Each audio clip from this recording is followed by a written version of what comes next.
Hi everyone, and thank you very much for joining us today. Yes, indeed, I am here to talk to you about keyword research, one of my favourite SEO topics. My aim today is to help you get found by getting your head around new, effective ways to do keyword research, see the opportunity of what we can be relevant for.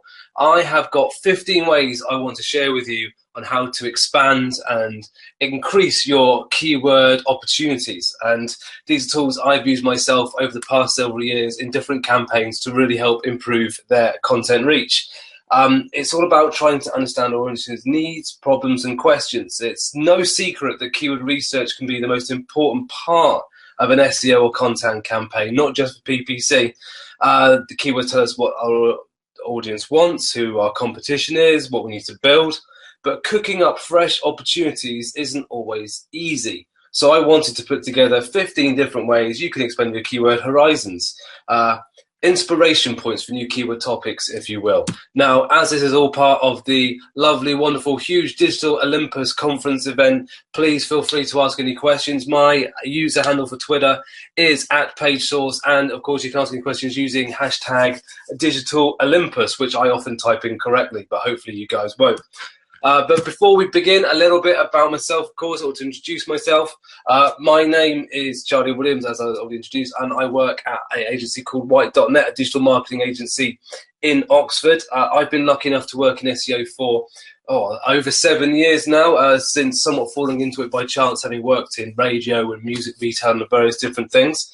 And my areas of specialty are very much content development, helping build successful content architecture that helps drive traffic and conversions, and technical SEO. That's what I really specialize in, as well as doing a bit of link stuff, of course, as well.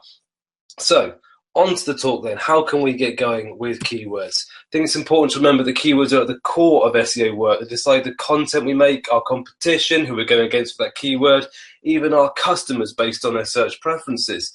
Keywords offer insight into our users' minds and how they might be searching, when we can offer a great answer for their question. As we move more into a world of constant mobile content consumption, keyword research is one of the best tools we have for creating content we know our audience has an interest in. When you combine it with audience research, social research, and topic research, we create content that works for search, but also for all our marketing channels. It's going to be content that's great for social. It's going to be content that's great for email. It's going to be great for paid campaigns. And that's because we're putting our user first. Now, there's been a bit of talk in more recent time, of course, about Google's ability to understand semantic language, and that removes a need for keyword research. I actually still think it's a bit of the opposite of that. The semantic understanding actually increases the opportunity for using keywords. When it comes to Google's language understanding, it's really, really improving all the time, but we can support it rather than working against it. A golden rule of SEO or content development presentations, of course, is if you've got a point to make and you can't make it so well, use Rand Fishkin instead. And there was actually a whiteboard Friday on this only a few months ago. Can SEO stop worrying about keywords and focus on topics instead? Where he relayed the argument. So I won't go into the details fully here, but it's a really interesting video. And Rand makes the case that ignoring keywords and just writing on topic leaves two opportunities on the table. Firstly, you're going to miss a huge chunk of your audience by not using the language that they are. Google's semantic understanding is obviously hugely improved, but they still deliver on what they think the intent is.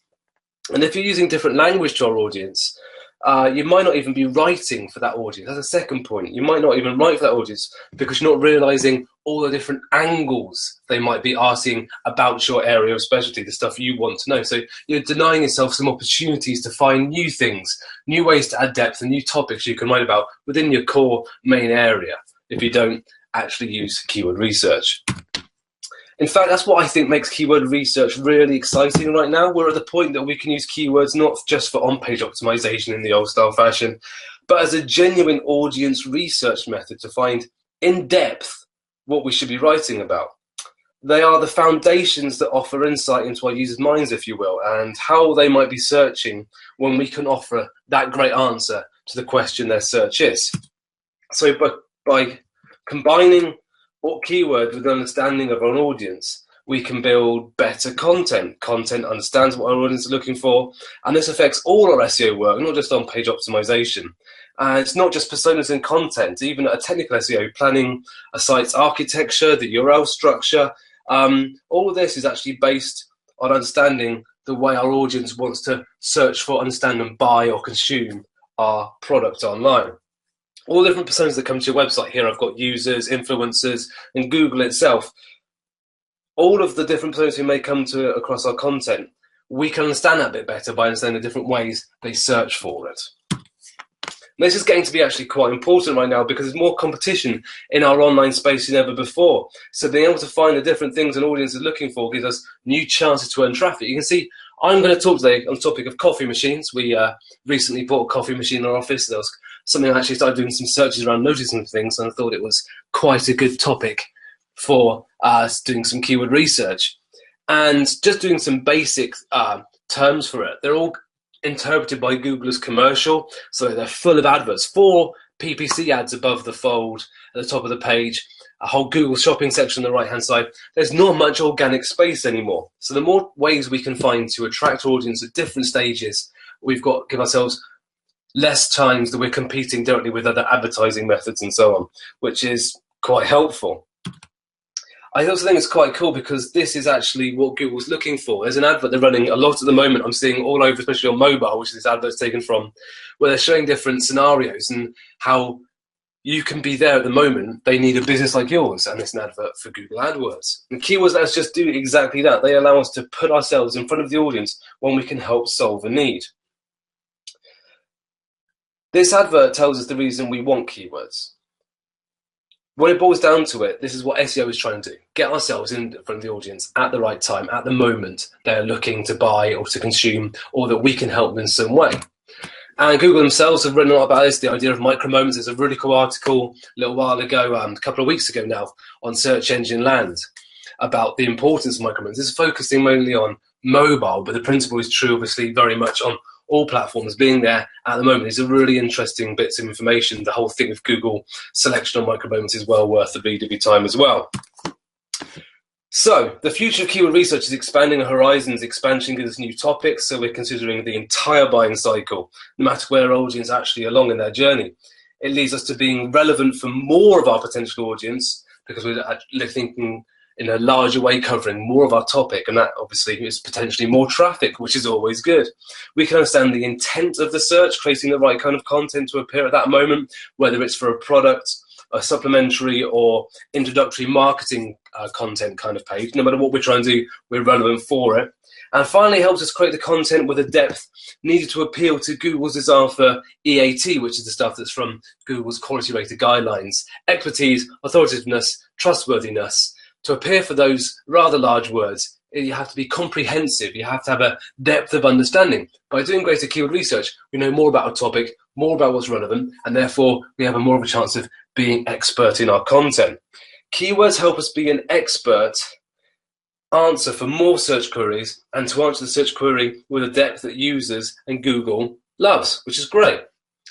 Fact is that keyword research, especially in certain topics, isn't easy, and over-reliance on them led to a lot of really boring content in the past. Keywords are actually the key to building more successful websites than ever before. They give us an endless list of angles to write about. They can teach us the questions our audience has, the problems they face, what we can help them achieve. The new world of creating content for the intent of a user that is being talked about a lot at the moment. In the world of rank brain with an individual algorithm potentially for different search queries. In the idea of world of creating an opportunity for content that's for the reader, that sends out to answer audience questions and so on. And works for Google, it works for outreach, it works for email, it works for other marketing facilities.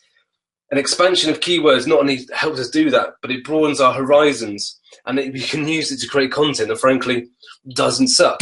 So the quick point is why not just use Keyword Planner for this? Well, obviously Keyword Planner is great. We get a lot of information from it, but there's a couple of things that don't really help us in this expansion. It's not really the tool's fault. The first is due to its design as a tool for PPC. You put it in your terms and it will find all the close variants and synonyms for you. It tends to work well at finding sort of the buying terms around your core terms. So you put in coffee machine, coffee machines, buy coffee machines. You'll get all the different close variants of that, so that if you're doing a PPC campaign, you don't miss out on all the obvious terms. It doesn't give you the variance, the sort of like the more in depth, apart from if you do a certain thing, which I'm going to show you shortly. And secondly, perhaps more obviously, everyone else is using it. So if you rely on the keyword planner as your primary source of keyword ideas, you're not just looking at the top level, you're also simply aping everyone else's keyword tactics. So using the same information. The very fact you're here at the Digital Olympus listening to this kind of talk indicates you're the bright-minded individual who wants something a little more unsubtle, a little more advanced to find new consumers. And so we still need to use some of the metrics from the keyword planner, the volume, the suggested bid to work out media value, etc. But to get our seed ideas, to get this information, the stuff, and then compare them with the metrics from keyword planner, we need to use some other tools. Well, so for these pure ideas, we should sort of spread our wings a little bit. Okay, so I want to get started now. 15 tools, less than 15 minutes. Some of these you'll know, some of them hopefully you won't. My hope is that there'll be at least one new thing here for you to try in one of your projects, take away from today, and hopefully build some better content, earn some more traffic, and look like a winner. So, first of all, keyword planner, which of course looks really weird because I just said, hang on, we don't want to use keyword planner. Let me explain.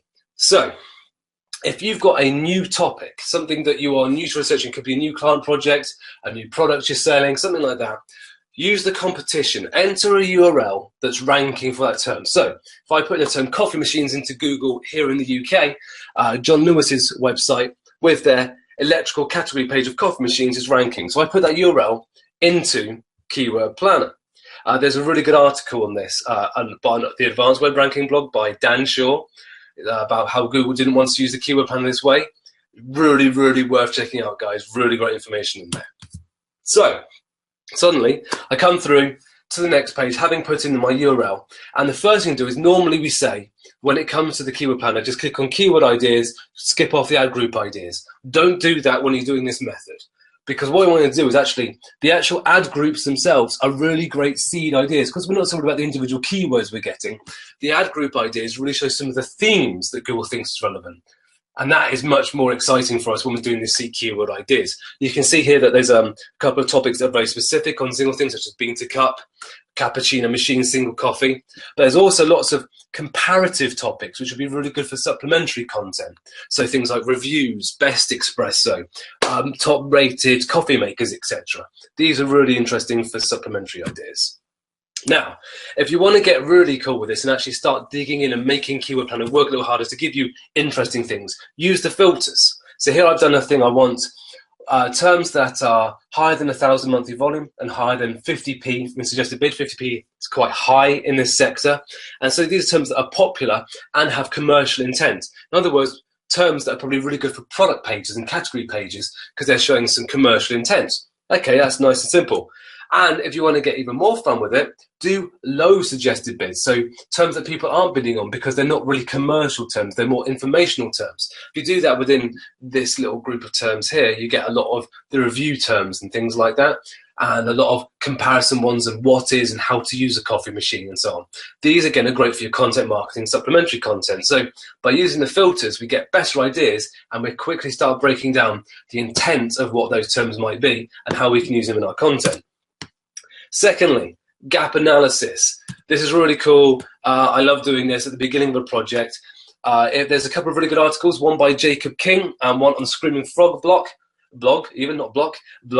and it's about using third-party tools to compare yourself to all your competitors and see what they're writing on, what they're ranking for, that you're not. Content gap analysis. Very cool. Now, a really good tool for doing this, there's a few other ones. Systrix is good for this, LinkDex is good for this, and SERPstat, which you can do for free, sign up for, has actually got a way of doing this as well, which is really good thing to do. But SEMrush is really cool for this. Go into it, put in your website, look at your main competitors, and then view the full report of them. And immediately, because you can see the common keywords and the search engine keywords in this diagram on the right-hand side, you can see there's a huge gap there between your keywords, the common keywords, and the keywords they're ranking for, and they're offering the same products. That tends to indicate they're writing on things or have product pages that you don't. That means there's that gap there, that stuff you can find for new keyword ideas. What's even better is you can actually go into the domain versus domain section and automatically pull in data, put in lots of competitors. Here I just put in white.net and a few other of the big sort of UK agencies, and I get these graphs that automatically show me where our content overlaps or it doesn't overlap, and you can muck around and sort of show keywords unique to each domain, just where they're crossing over, whatever kind of flavor you want to do. And you get these big graphs and show all the information of who's ranking for what and what you're not ranking for that they are. You also get a table, can export it all, throw it into Excel, get loads of really good ideas. The articles I mentioned on the slide before, they're all about exporting data, putting it onto Excel, doing a bit of VLOOKUP magic, and then producing tables of really interesting stuff. And you can do that with SEMrush, or you can just use this domain versus domain tool here. There's a similar thing in SERPstat as well.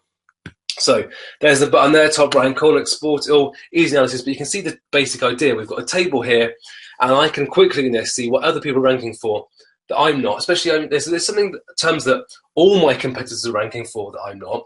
That indicates a really popular topic that I'm not addressing that I probably really should be. Then your easy pickings. Next thing to get onto, go into something like Google Search Console. Obviously, it's all data that you're already ranking for other new keyword ideas.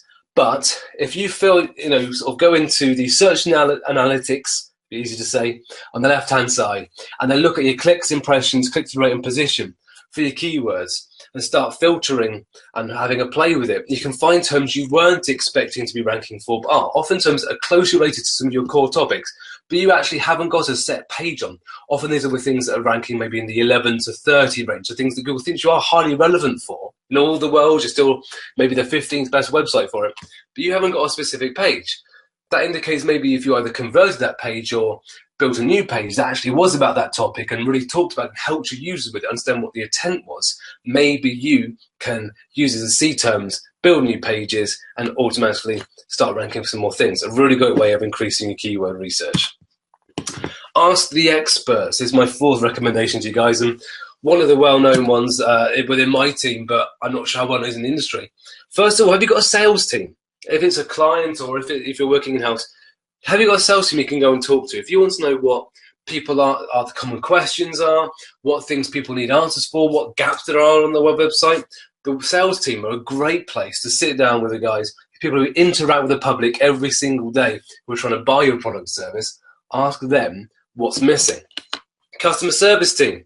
Trust me, if you ever want to find out what your website's lacking, or what the most irritating questions consumers ask all the time is, or what they're really interested in, the customer service team are the best ones. Now, of course, there's no specific tool for digging into your sales team and your customer service team, so I recommend investing in some of this.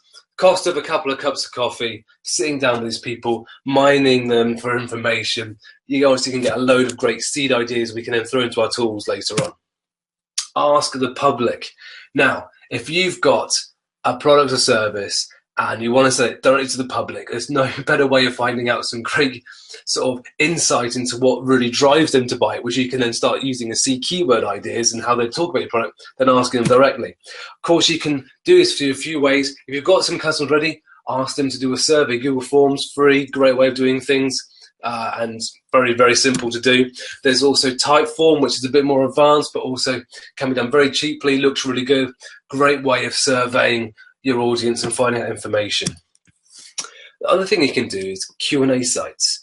I love digging into Quora, and because when it comes to a new topic especially, here again, I'm on my coffee machine. Hi again. What is the best coffee machine?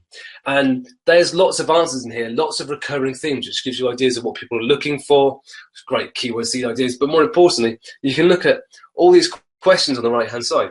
What's the best fully automated espresso coffee machine? What coffee machine makes the best coffee? What is the best home coffee gadget? What's the best home coffee machine under $100? All these kinds of ideas are really interesting seed ideas for blog posts, for supplementary content, for longer tail content within your product pages as well, addressing common concerns and questions. Quora and other Q&A sites are fantastic for this. Similarly, mine FAQs. Loads of your competitors have done lots of work for you to find out what the common questions are which you want to appear for when people type them into search engines. So here within Coffee Makers, I've got stuff from DeLonghi and a couple of other people here. And on the left-hand side, there was this, and it's really boring-looking FAQ section on the left-hand side, but it's by Kenwood, I believe, and there's obvious a lot could be done looks-wise, but more importantly, for our information, for getting seed ideas, there's lots of interesting questions. Do all filter machines produce the same results? The right-hand side, there's the longest section, and it's actually, they broke down their FAQs by type of coffee machine, which made it really easy. And you went from pump espresso coffee makers, and one of the FAQs within that section was, how do I make a latte? I'm not sure that's a common question about a coffee machine, but suddenly it's a really great idea about for supplementary content, for supporting content to get people onto the website, for your social, for your email, etc. How do I make a latte? Great. At the bottom of this, there's actually a little link in the bottom right corner where you actually shows me they've got a coffee club website, which is full of recipes for different coffees, loads of coffee questions. I go into there, if I'm building a coffee machine website, there's loads of stuff in here that I can mine, throw into various keyword tools, scissor any volume, and actually build content around to really make my website more authoritative, more interesting for users. Finally, with FAQs, use FAQ Fox. It's a really nifty tool. It's got some presets in it, and what you can do is you can use it to mine all the questions from lots and lots of different FAQ sections at the same time. It's got these little boxes at the bottom. I've highlighted cooking here, where it's got presets for putting things in, and you can put in your competitors. And yeah, the results are a little bit hit and miss depending on which topic and what websites you put in, but you can normally get some really interesting long tail questions here. Diving into forums, very similar to FAQs, look into forums. I did a kind of like quick look here, and this is where you can use your simple advanced search operators, and you can do things like look at a forum, and I just found over 1 million results for forum best beans coffee cup machine. I didn't even use a proper search operator, and it still gave me loads of results. And there was lots and lots and lots of different ways you can do this to find forums or find people talking to each other about coffee machines or whatever your topic happens to be, and understand how we can understand common questions, common pain points, and produce content to answer that. Landed on this website here, and man, it was full of these people talking about coffee in a way I just didn't even understand. I didn't even drink coffee, and it was mind-blowing for me in terms of just the depth that was suddenly available through a couple of simple Google searches. Loads of questions, loads of answers, loads of expertise, loads of different angles and considerations that suddenly, if I was producing coffee machine product pages, I'd be able to do a lot better job of being able to address some of these really common concerns.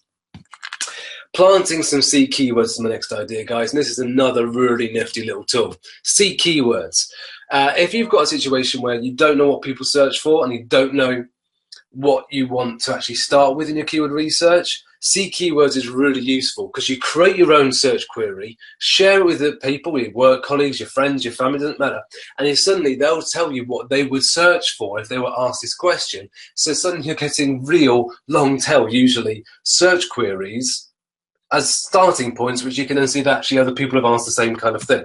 So this is how it works. I put one in, this is my sample career. You're looking to buy a coffee maker as a gift. What would you search for to help you choose?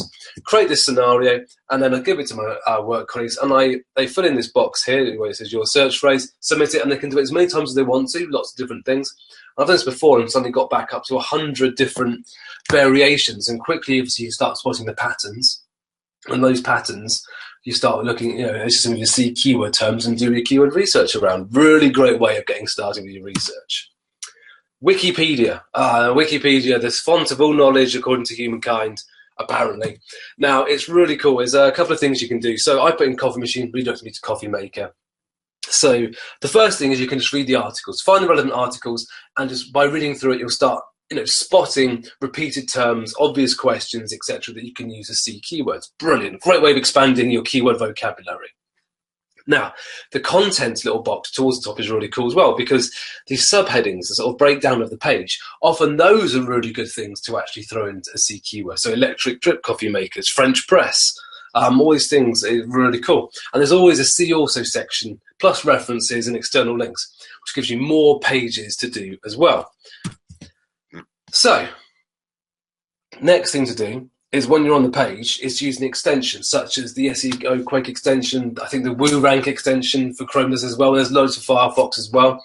And look for the density. So keyword density obviously is a nonsense in terms of rankings, but what it does do is allow us to find common phrases on the page, and I often skip the 1 or 2 word phrases because that's pretty useless, but 3 and 4 word phrases on any particular page. It's great for Wikipedia pages. What's important? So coffee filter rings, pour over water displacement, electric drip coffee makers, all appeared multiple times on this Wikipedia page.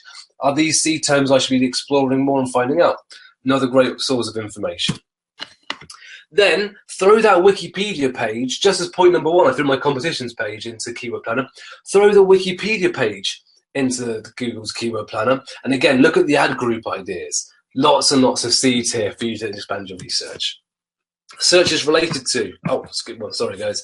If you remember, like me, old school, going back in time, the Google wheel, this was fantastic. So this you'd be able to do this for a topic, and it gave you all the things that Google thought was related to the thing you've searched for. Really, really handy. They got rid of it because, damn them. So now they've replaced it though with something that's nearly as useful, that's not quite as exportable, which is searches related to. So if I go down to the bottom of my page where I'm searching for coffee machines, it'll show me searches related to coffee machines. And these are a fantastic resource of semantic related terms that will not appear in Keyword Planner and often won't appear even in Google Suggest that are related to my initial search query. And what's cool is you can go through multiple levels. So here at the bottom on the left hand side, there was one bean to cup coffee machines. I click on that, look at my page of results, and then scroll down to the bottom, and then again I've got a selection of searches related to bean to cup coffee machines. I can keep on going to more and more levels. Amazon is a really nice source of keyword ideas, especially the user-generated content. Another great way, especially for topics you don't really understand much about, to get started. So you want to understand what real user questions about your product or service are? Find a product or service or a book on your product and service, nothing else, on Amazon. On here, I looked at one of the most popular coffee machines, and there was 125 different questions that have been asked and answered by users. And this has given me loads of ideas about what to work with coffee machines.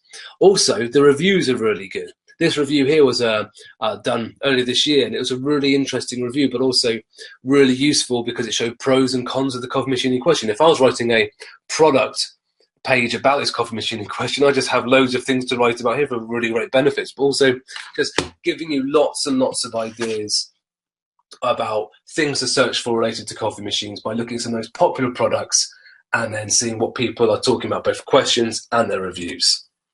Similarly, Amazon is a really good source of the keyword information with its suggest box. Now, I type in coffee machine, and these are all the sort of most popular searches according to Amazon. And these are searches, because it's on Amazon's website, you can be pretty sure that a lot of them have a commercial intent. So again, if I'm doing more of a product or category page bit of keyword research, this is a really useful and interesting way to find new terms. Now, there are some tools to help you do this automatically. Suval used to be really good for this, but it seems a little broken. It doesn't seem to work quite as well, and it is very American-based, but it also does things for a lot of other tools, such as Bing and Yahoo and Google, as well as Amazon. So I recommend Keyword Tool Dominator. There's a paid tool called Merchant Words, which is really good, but it's paid. But Keyword Tool Dominator you can use for free up to 3 times a day. And you can put in your term and which Amazon store you want to, and it will pull out all the search suggests from Amazon for that, which is really cool because it works in multiple countries, different topics, and they also do it for Google, Bing, and some other tools as well. But and eBay is a very interesting one, but Amazon's the best, I think, for what we're talking about here right now. And you'll get a screen like this, so you get lots and lots of different coffee related machine related terms, or whatever your topic actually happens to be. Choose the ones you want on the right hand side, and then you can download them, grab them, throw them to Excel, bang, add them into your seed list. Really cool commercial terms. Site categories are very cool as well. I like using these, especially if I'm in the planning stage of a website and helping someone build it or redo their site architecture for an e-commerce based website. So there's no point, again, reinventing the wheel. What's working really successfully? This is the most popular page, the best ranked page, I should say, in the UK for coffee machines when I did this research last week. And it's about it's John Olympus's page on coffee machines, and you can see they've already broken things down by categories. So bean to cup, espresso, filter, percolator, pods, lots of different pods apparently. And within some of those, such as the filter one, there's then more filters such as Americano and cappuccino, so the types of coffee made. Gives you instant clues as to how successful websites, are breaking down their content on your topic, which is really good as seed ideas for building out your keywords. Amazon's just rich for this, of course, because you go into the full shop directory. I'll show you on the left-hand side, and they've got a massive directory of everything pretty much you can think of these days. So hidden away is a cooking and dining section I've highlighted here, which of course is great for coffee machines. And then within that, left-hand side, they've got a huge selection of different topics about coffee machines. So if I'm building a website on this term around selling these products, this gives me a great starting point of things I should consider for my site categories. So my site architecture and the keyword research I want to do around each of these terms is broken down by this filtering here, which is really cool. And again, they've got features such as cup warmer, integrated coffee grinder, milk frother. These are other terms I should be, thinking about doing keyword research around to really expand and improve my content. Once again, you then take the page and throw it into Keyword Planner, and I get more ideas. So I went, one of the best ad group ideas before was actually for espresso. I hadn't thought about espresso before, and because I started doing some filtering and because I started playing around with the ad groups, rather than just throwing in some terms and getting closely related terms, I started getting something a bit more nuanced, a bit more advanced, which allowed me to expand my ideas. Answer the public. I can't recommend this enough, guys. If you don't understand anything else, this might be the best sort of thing to expand your keywords. And that's answering the public. Go to answerthepublic.com and you'll see this rather gruff-looking fellow. He's a bit scary. He looks impatient. He's kind of like, waiting for you to idea. Throw it in there. Again, do it by country, and you'll get a huge amount of information. So it basically throws in, it's a way of scraping Google Suggest and other tools, which gives you all the questions around your term. So for me, coffee machine, here's all the questions, 123 of them around coffee machine. How many of those could I answer on my coffee website to help get me some traffic? A lot. And you can, the wheel's quite cool, but obviously it's a bit impractical for actually working with, so you can do it in a grid like this. And of course you can export it all, throw it into Excel, so you can start manipulating it, getting data for these different terms and seeing which ones you should be using. Very cool. What's also good is they do prepositions. So as well as questions, they do prepositions such as without, to, with, and again, lots and lots of ideas. So coffee machine with alarm clock, coffee machine versus pour over, lots and lots of different topics here. Find the relevant ones, throw these into your seed list, start getting new ideas. Of course, scraping Google Suggest isn't just about Answer the Public, though it's one of the best tools out there. There's loads of them. It all started with Uber Suggest, which I'm glad to say had a refresh last year. It was looking a bit out of date, but now it works really well once again. There's lots and lots of tools, though, to scrape Google Suggest. Some of my favorites, keywordtool.io is really good because it gives you the choice in lots of different ways. And what I mean by that is you've got, just put term coffee machines, it gives you all the Google Suggest variants based on the alphabet, but also it's got things like YouTube in there. So if I do a search for coffee machines in YouTube rather than in Google, suddenly I can see that actually it's all about graphical. For some reason, people search for coffee machines geographically on YouTube. Hadn't considered that before. Might be useless, but it's good to know. And again, it helps you expand your ideas and find new sources. Keyword Kiwi by the guys at Content Forest is really good because it's kind of like Answer the Public in terms of you can put in your topic, put in which Google engine you want, and you can do it questions, prepositions, lists, A to Z, but also one of my favorites, buying. So you've got it here, so you've got buy, review, deals, latest, lists, which are things such as top list of, best of, comparisons, review, and so on. These are all quite good terms because these are common things that people append to all kinds of services and topics, and we want to know how popular those are because they give us clues as to where they are within their user journey, and they also allow us to create different types of content based on that intent. Finally, SEO chat's a really good one because it goes to 3 levels. And what I mean is it'll give you, if you just do level 1, it'll give you all the terms that appear when you type in coffee machines. But then level 2 will show what is then suggested if you put those first level suggestions in. Level 3 will then go, okay, all those things that were suggested after you put in your first level terms, well, those obviously have more suggestions. So you put in a term in here into SEO chat and you'll get quite a lot of information out very quickly. Very cool for when you're doing some initial seed list research. SERPstat also has a whole section on search questions as well, based on Google Suggest, but also other things. Quite another good way of finding these questions out. Finally, understand the language. I just talked about building lists, guys, and there's a couple of things to do here. First of all, tools such as SI Graph. This allows you to put in a topic and find all those synonyms. So we talked at the beginning about Google understanding synonyms and things like that. This is a tool to help generate some of those so you can make sure you're addressing them and finding them as well. The different language your users might use to find your products and service. Don't miss out on it. You think, you can brainstorm at the beginning. That's always, and speak to the sales guys and the customer service guys to find the language your users actually use. Absolutely. But use tools as well. And then finally, use tools like merge words to do those lists. So we talked about all the informational lists, such as comparisons and best odds, and all the buying terms such as buy, online, order, review, etc. Have lists of all the various appendages you want to put around your core keywords that you found from all the various tools we've just talked about, and then merge them together using something like merge words, and then throw them into a tool to get some volume.